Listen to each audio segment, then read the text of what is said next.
وأحسن منك لم تر قط عيني وأجمل منك لم تلد النساء خلقت مبرأ من كل عيب خلقت مبرأ من كل عيب كأنك قد خلقت كما تشاء. كتاب أنزلناه إليك مبارك ليدبروا آياته وليتذكر أولو الألباب. یہ کتاب برکت والی ہے جسے ہم نے آپ کی طرف نازل فرمایا ہے تاکہ دانش مند لوگ اس کی آیتوں میں غور و فکر کریں اور نصیحت حاصل کریں. اللہم صلی علی سیدنا محمد وعلی آل سیدنا محمد بعدد کل ذرۃ مئۃ الف الف مرۃ. سامعین و ناظرین کرام، السلام علیکم ورحمۃ اللہ وبرکاتہ. سامعین کرام، سورہ فرقان درس نمبر 1687 آیت نمبر 59 سے 61. آج کا موضوع: کیا ہم رحمان کے سامنے حقیقی سجدہ کرنے کے لیے تیار نہیں ہے؟ اس کے ساتھ آج کے سبق کا آغاز کرتے ہیں. سب سے پہلے گزشتہ سبق کا اعادہ ہوگا. اعوذ باللہ من الشیطان الرجیم. پناہ مانگتا ہوں میں اللہ کی شیطان مردود سے. بسم اللہ الرحمن الرحیم. شروع اللہ کے نام سے جو بڑا مہربان نہایت رحم والا ہے. وتوکل علی الحی الذی لا يموت وسبح بحمده وکفى به بذنوب عباده خبیرا. اور اس خدائے زندہ پر بھروسہ رکھو جو کبھی نہیں مرے گا، اور اس کی تعریف کے ساتھ تسبیح کرتے رہو، اور وہ اپنے بندوں کے گناہوں سے خبر رکھنے کو کافی ہے. سامعین کرام، سورہ فرقان آیت نمبر 59. الذی خلق السماوات والارض وما بینہما فی 6 ایام.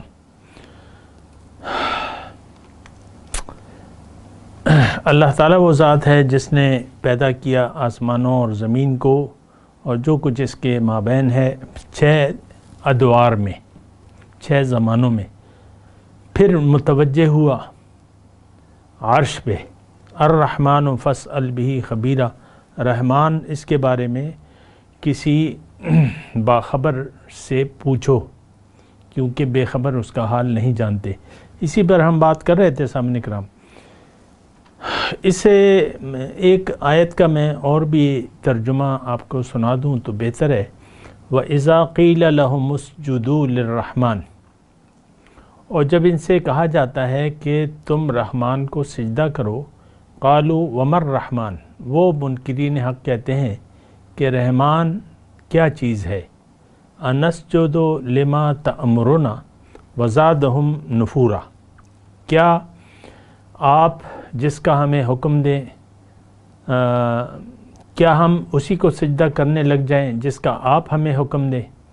اور اس وزادہم نفورا، اس حکم نے انہیں نفرت میں اور بڑھا دیا ہے. یہ نفرت بڑھ گئی ہے.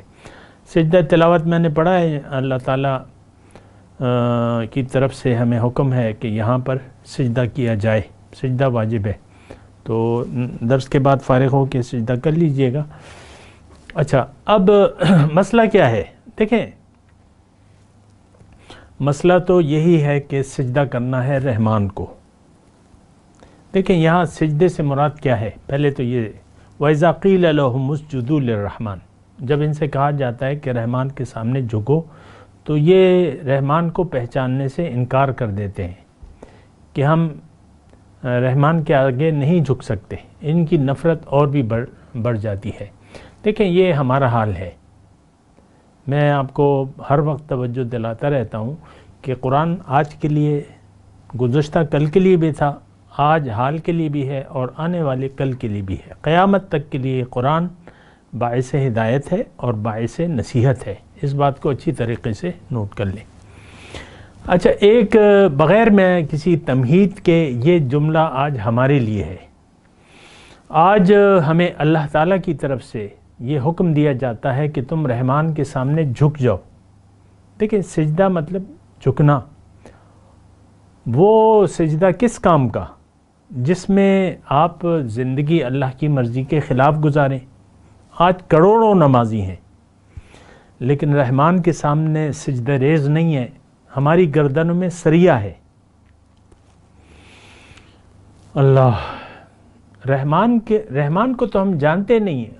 وَمَا الرَّحْمَٰنُ، رحمان کیا چیز ہے؟ ہم زبان حال سے یہ کہہ رہے ہیں وَمَا الرَّحْمَٰنُ، رحمان کیا چیز ہے؟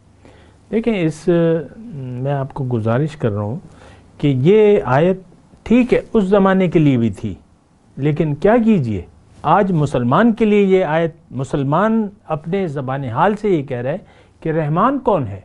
ہم تو رحمان کو نہیں جانتے۔ دیکھیں، ہماری تمام زندگی خواہشات نفس کی بنیاد پر گزر رہی ہے۔ ہم میں سے ہر شخص نے اپنی خواہشات کو اپنا معبود بنا لیا ہے۔ تو بات تو پھر ختم ہو جاتی ہے آپ کی۔ خواہشات نفس کو ہم نے اپنا معبود بنا لیا ہے، ہم خواہشات نفس کے بندے ہیں، نفس ہمارا معبود ہے۔ اسی سورت کی آیت نمبر 43 میں ہم نے پڑھا، ارائیت من اتخذ الہہ ہواہ، کیا دیکھا ہے تم نے اس شخص کو جس نے اپنی خواہشات کو اپنا خدا بنا لیا ہے۔ دیکھیں، قرآن کو اگر آپ نصیحت کے لیے نہیں پڑھنا چاہتے تو نہ پڑھیں، آپ کی مرضی ہے، یا قرآن کو اگر آپ غیر کے لیے سمجھنا چاہتے ہیں تو آپ پڑھ کیوں رہے اسے؟ پھر تو الٹا عذاب ہوگا کہ اس سے آپ نصیحت لینے کے لیے تیار نہیں ہیں اور اس کو پڑھ رہے ہیں یا اس کا درس حاصل کر رہے ہیں یا تلاوت کر رہے ہیں، یہ تو پھر الٹا عذاب کا باعث ہے۔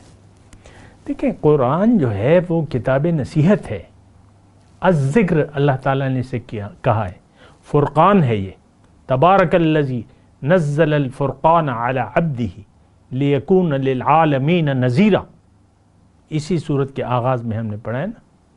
بہت بابرکت ہے جس نے یہ فرقان نازل کیا ہے اپنے بندے پر، تاکہ تمام جہان والوں کے لیے ڈرانے والا بن کے آ جائے یا تمام جہان والوں کو ڈر سنائے۔ دیکھیں، دو چیزیں ہیں، یہ ساری باتوں کی ایک بات ہے، یا تو ہماری زندگی فرما برداری پر مشتمل ہے، اللہ کے حکم کے سامنے جھکے ہوئے ہیں ہم، اور اس کے سامنے سجدہ ریز ہیں، حقیقی سجدہ۔ وہ شاعر نے ایک بات کہی ہے نا کہ وہ ایک سجدہ جسے تو گراں سمجھتا ہے، ہزار سجدوں سے دیتا ہے آدمی کو نجات۔ تو وہ ایک سجدہ ہم کرنے کے لیے تیار نہیں ہے بھیا، مشکل ہے۔ میں کہتا رہتا ہوں، یعنی میں تو دیکھیں بات تو کہتا رہتا ہوں کہ بات تو اللہ کی ماننی چاہیے، شوہر کو اور اس کی بیوی کو اللہ کا حکم ماننا چاہیے اور اس کے حکم کے مطابق اپنے اخلاق بنانے چاہیے، لیکن ہم وہ سجدہ کرنے کو تیار نہیں ہیں۔ انیشلی یعنی دیکھیں، گھر جو ہے اس کی بنیاد خاوند اور اس کی بیوی ہے، اس سے مل کر خاندان بنتا ہے۔ بہت سے بچے ہیں وہ اپنے ماں باپ کو لڑتا ہوا دیکھتے ہیں، اولاد جو ہے کبھی یعنی بیوی چڑھ جاتی ہے باپ پر، باتیں سناتی رہتی ہے، اولاد بیٹھی رہتی ہے، میرے خود نالج میں ہے ایسے۔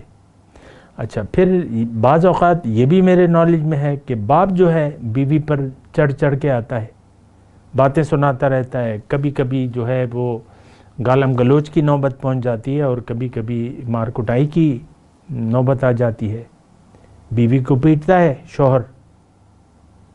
کیا ہے یہ؟ کون سا دین، کون سا اسلام؟ چپ کے بیٹھے رہیں، نہ کوئی دین ہے ہمارا نہ اسلام ہے، بس ہم ذاتی خواہشات نفس کے بندے ہیں، یہ بات نوٹ کر لیں۔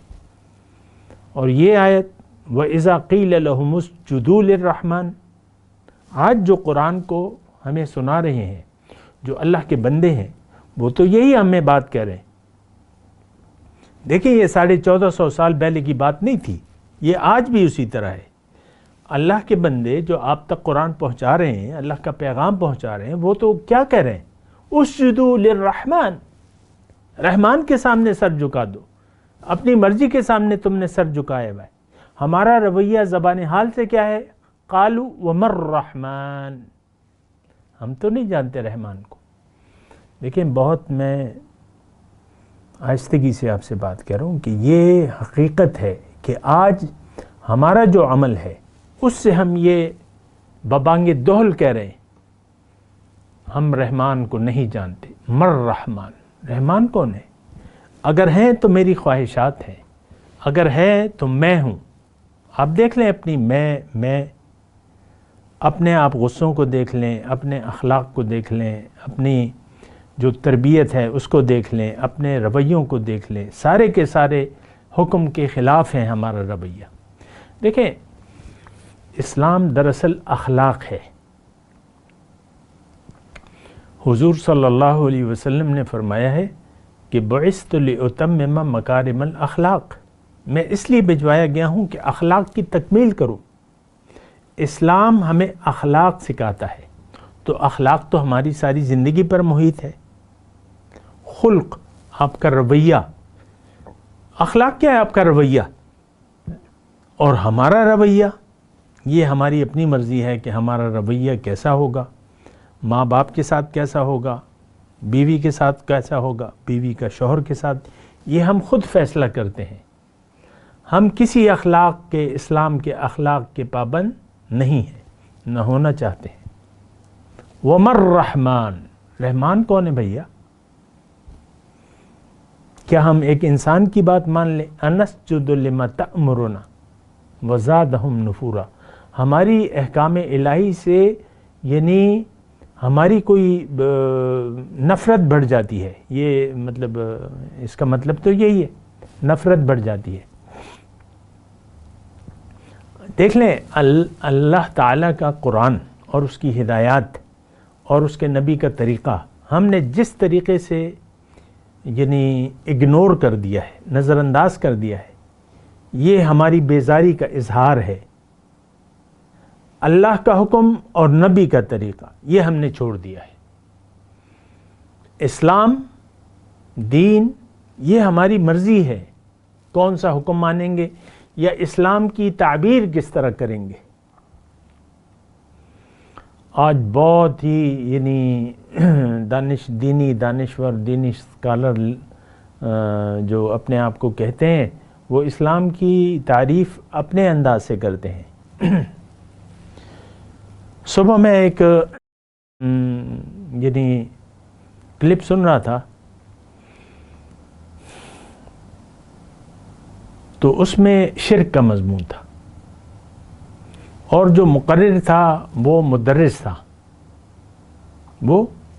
تھا۔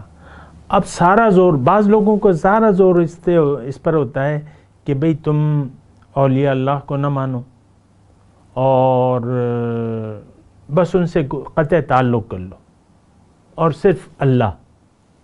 تو ٹھیک ہے، کوئی یعنی مجھے نہیں معلوم کہ کوئی اللہ کے ولی کو خدا قرار دیتا ہو اور اس لحاظ سے وہ اس کو پکارتا ہو کہ تم خدا ہو، نہیں، میری معلومات میں تو نہیں ہے۔ اگر کوئی ہے تو وہ تو مشرک ہے۔ اگر کوئی کسی مزار سے اس مزار کو یعنی قدرت والا سمجھتا ہو کہ اس میں کچھ قدرت ہے اس مزار میں یا صاحب مزار میں اللہ کے علاوہ، دیکھیں ایک تو اللہ کی عطا ہوتی ہے، یا جو بزرگان دین ہیں یا آج کوئی، تو یہ باقاعدہ ایک نفرت پھیلائی جاتی ہے بزرگان دین کے خلاف۔ مزار پہ مت جاؤ، مزار سے مت مانگو، یہ شرک ہے، یہ کفر ہے، ایسا ہے کہ نہیں ہے؟ لیکن میری معلومات میں تو کوئی ایسا نہیں ہے جو صاحب مزار کو یعنی وہ سمجھتا ہے کہ یہ خدا ہے، اللہ کے علاوہ مجھے کچھ یہ دے سکتا ہے۔ یہ تو واسطے ہیں، وسیلے ہیں، اس میں تو کوئی حرج نہیں ہے۔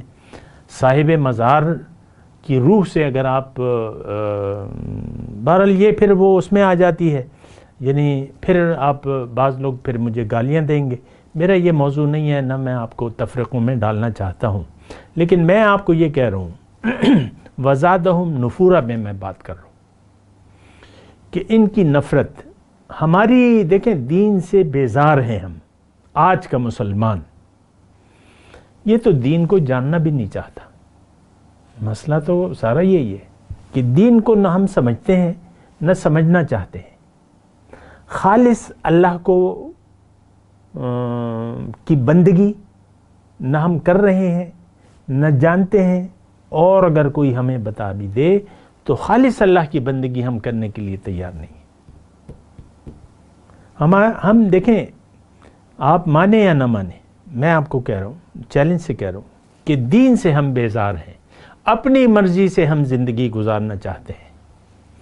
تو پھر تو یعنی آپ دیکھ لیں آپ کا کیا حال ہوگا. بہرحال آگے چلتے ہیں. تبارک الذی جعل فی السماء بروجا وجعل فیہا سراجا وقمرا منیرا. بہت بابرکت ہے، عظمت والی ہے، برکت والی ہے، جس نے آسمانی یعنی آسمان میں بروج یعنی برج، اونچے برج کہتے ہیں اونچی جگہ کو، اونچے قلعے، یا اس کی تفصیل میں کوئی خاص ضرورت تو نہیں ہے. وجعل فی السماء وجعل فیہا سراجا، اور اس میں چراغ بنا دیا، چراغ بنایا، وقمرا منیرا، اور چمکنے والا چاند بنا دیا. اب یہ دیکھیں اس دور کی بات ہے. ایک بات تو میں آپ کو یہ کہوں کہ اس میں اللہ تعالیٰ اپنی یعنی طاقت بتا رہا ہے، اپنی خلاقیت بتا رہا ہے کہ بھئی دیکھو میری طاقت جو ہے وہ لامحدود ہے، میں جو چاہوں کر سکتا ہوں، اور یہ سب کچھ میں نے تمہارے لیے کیا ہے. یہ سورج اور چاند کس کے فائدے کے لیے اللہ تعالیٰ نے بنائے؟ کون ہم پر اثر انداز ہو رہا ہے؟ یہ دن اور رات، ابھی اس کا آئے گا.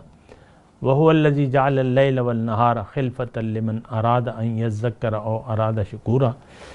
تو بہرحال میں آپ کو یہ کہہ رہا ہوں کہ دیکھیں یہ اس دور کی بات ہے جب ہم سورج اور چاند میں فرق نہیں کر سکتے تھے. چاند تو ہمیں چمکتا ہوا نظر آتا تھا اور سورج روشن نظر آتا تھا، لیکن ہمیں یہ نہیں پتہ تھا کہ چاند کی روشنی اس کی اصل نہیں ہے. یہ تو ابھی ہمیں پتہ چلا کہ چاند جو ہے وہ زمین اور سورج کے درمیان ہے. تو جب رات کے وقت اس پر سورج کی روشنی پڑتی ہے تو وہ چمکتا ہے، لیکن ہے تو وہ بے نور، صرف چمکتا ہے، از خود روشن نہیں ہے جیسے کہ سورج ہے.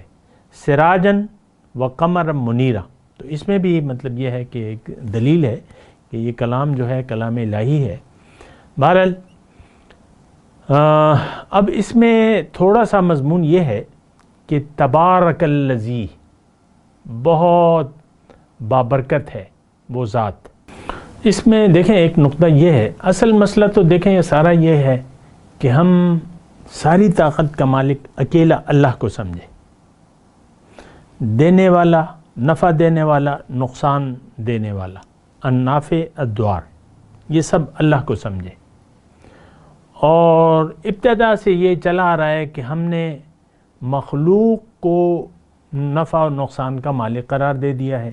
دیکھیں آج جو ہے یعنی آج کا مسلمان، اس کا ظاہر پر بھروسہ ہے، ظاہر پر ہمارا تکیہ ہے، اور اللہ پہ ہمارا کوئی بھروسہ نہیں ہے، اللہ پہ ہمارا اعتماد نہیں ہے. اور بات تو یہ ہے کہ تبارک الذی، اللہ بہت بڑی برکت والا ذات ہے. تبارک الذی نزل الفرقان علی عبدی، بہت برکت والا ہے، بہت بڑا ہے، بہت طاقت والا ہے. جو بھی اس کے تبارک کے آپ مفہوم آ سکتے ہیں اچھے، وہ اسی کے مفہوم میں آتے ہیں. بہت فائدہ دینے والا، بڑی برکت والا.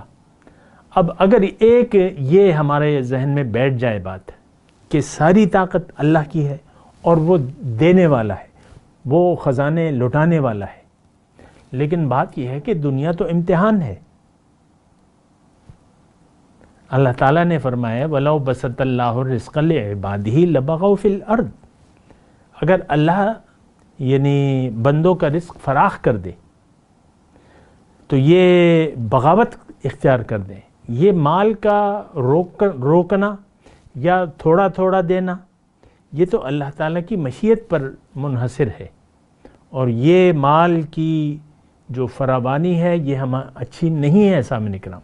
یہ اللہ کو ویسے بھی ہم اللہ کو بھولے ہوئے ہیں، لیکن آپ دیکھیں عام طور پہ مسجدوں میں خان نواب پیسے والے یہ آپ لوگ مسجد میں نہیں دیکھیں گے. میں نے تو کم از کم نہیں دیکھا اپنے علاقے کے کسی خان کو، کسی نواب کو، کسی پیسے والے کو مسجد میں آ کے وہ کندھے سے کندھا ملا کر کھڑا ہو.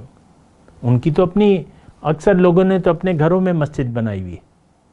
نوابوں خوانین نے ایسی بھی دیکھی ہے میں نے مسجد. لیکن اب میں کیا کہوں اس میں، بہرحال چھوڑ دیں اس بات کو. اب اس میں یہ تبارک الذی پہ میں تھوڑی سی بات کرنا چاہ رہا ہوں کہ ساری خیر کا قوت ایک ذات ہے اور وہ اللہ ہے.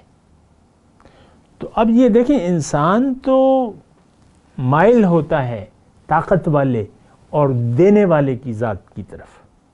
یہ لالچی ہے، حریص ہے، بہت پیسے والا، بہت دینے والا، بہت طاقت والا، یہ آٹومیٹیکلی جھک جاتا ہے اس کے سامنے. یہ فطرت ہے ہماری اور جھکنا چاہیے. اور یہ فطرت اللہ نے تو دیکھنا تو یہ ہے کہ آپ رحمان کو پہچانیں، رحمان کی طاقت کو دیکھیں. جعل فی السماء بروجم وجعل فیہا سراجم وقمرا منیرا. جس نے آسمان میں برج بنائے ہیں اور اس میں چمکتا ہوا سورج روشن سورج اور چمکتا ہوا چاند بنائے. یہ بڑی بات ہے. دیکھیں اللہ کی تو دیکھیں معمولی سے معمولی چیز اس کی قدرت کا اظہار ہے. میں تو آپ کو کہہ رہا ہوں کہ آج انسان اتنی ترقی کے باوجود قیامت تک یہ ایک مچھر کا پر نہیں بنا سکتا. کائنات تو بڑی چیز ہے. ایک مچھر کا پر ہم نہیں بنا سکتے، ایک تن کا نہیں بنا سکتے. باوجود اتنی آپ کے چاند پہ پہنچے، اتنی ٹیکنالوجی ہے، آپ نہیں کر سکتے. قدرت کا مقابلہ نہیں ہے.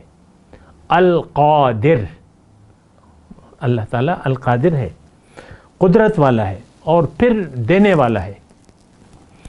لیکن یہ سب کچھ جو ہے یہ ایک امتحان ہے. آپ کو اللہ کی عظمت کا اقرار کر کے عملی طور پر اس کی بڑائی کا، اس کی عظمت کا اقرار کر کے زندگی گزارنی چاہیے. نہ یہ کہ آپ اللہ کو بھلا کر زندگی گزاریں اور ظاہر پر بھروسہ شروع کر دیں اور ظاہر کے پیچھے اپنی آخرت کو خراب کریں. ایسا تو نہیں ہونا چاہیے.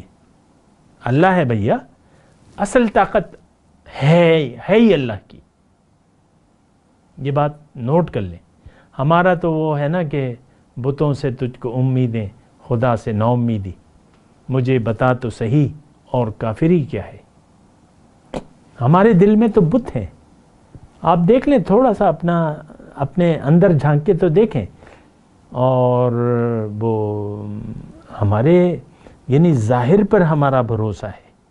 یہ میری دکان، یہ میرا کارخانہ، یہ میری نوکری، یہ میری پوسٹ، یہ میں 3 سٹار جنرل، یہ میں 4 سٹار جنرل، میں جو بھی آپ لگا لیں، ظاہر پر بھروسہ ہے.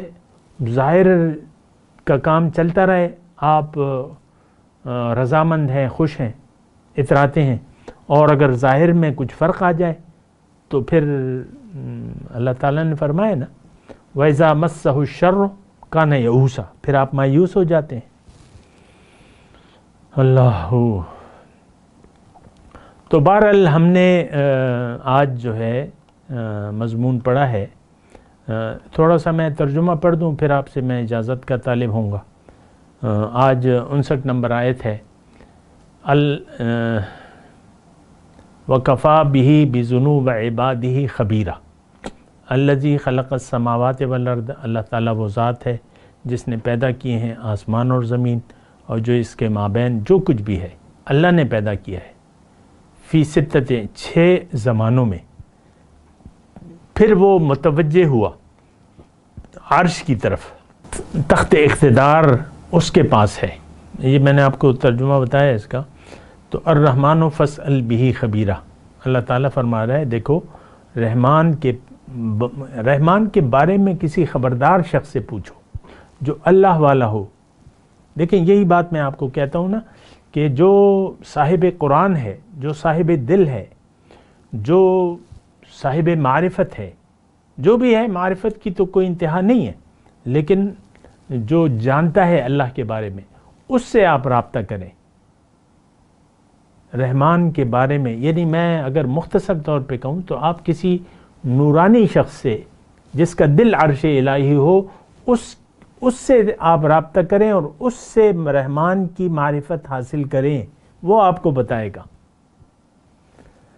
اللہ وَإِذَا قِيلَ لَهُمُ اسْجُدُوا لِلرَّحْمَنِ، اور جب ان سے کہا جاتا ہے کہ رحمان کے سامنے سجدہ کرو، رحمان کو سجدہ کرو، قالوا، یہ کہتے ہیں مر رحمان، رحمان کیا چیز ہے. یہ دیکھیں ہمارا حال ہے. انسجد لما تأمرنا، کیا ہم ایک انسان کے کہنے پر کسی کے سامنے جھک جائیں. وزادہم نفورا، ان کی نفرت اور بڑھ جاتی ہے. تبارک الذی جعل فی السماء بروجا، بہت عظمت والی ہے، بہت برکت والی ہے وہ ذات جس نے آسمان میں برج بنائے. وجعل فیہا سراجا، اور اس میں روشن چراغ، سراج کہتے ہیں چراغ کو، سورج مراد ہے. وقمر منیرا، چاند چمکتا ہوا. اب ان آیت کی تلاوت اور ترجمہ. اعوذ باللہ من الشیطان الرجیم، پناہ مانگتا ہوں میں اللہ کی شیطان مردود سے. بسم اللہ الرحمن الرحیم، شروع اللہ کے نام سے جو بڑا مہربان نہایت رحم والا ہے. الذي خلق السماوات والأرض وما بينهما في 6 أيام ثم استوى على العرش الرحمن فاسأل به خبيرا. جس نے آسمانوں اور زمین کو اور جو کچھ ان دونوں کے درمیان ہے 6 دن میں پیدا کیا، پھر عرش پر جا ٹھہرا، وہ جس کا نام رحمان یعنی بڑا مہربان ہے، تو اس کا حال کسی باخبر سے دریافت کر لو. وَإِذَا قِيلَ لَهُمُ اسْجُدُوا لِلرَّحْمَنِ قَالُوا وَمَا الرَّحْمَنُ أَنَسْجُدُ لِمَا تَأْمُرُنَا وَزَادَهُمْ نُفُورًا. اور جب ان کفار سے کہا جاتا ہے کہ رحمان کو سجدہ کرو تو کہتے ہیں کہ رحمان کیا جس کے لیے تم ہم سے کہتے ہو ہم اس کے آگے سجدہ کریں، اور اس سے بدکتے ہیں. تبارك الذي جعل في السماء بروجا وجعل فيها سراجا وقمرا منيرا. اور خدا بڑی برکت والا ہے جس نے آسمانوں میں برج بنائے اور ان میں آفتاب کا نہایت روشن چراغ اور چمکتا ہوا چاند بھی بنایا. اس کے ساتھ ہی آج کے درس کا وقت اختتام کو پہنچا. اگلے درس میں انشاءاللہ ملاقات ہوگی. وآخر دعوانا ان الحمدللہ رب العالمین. مولایا صلی وسلم دائما ابدا على حبیبک خیر الخلق کلهم.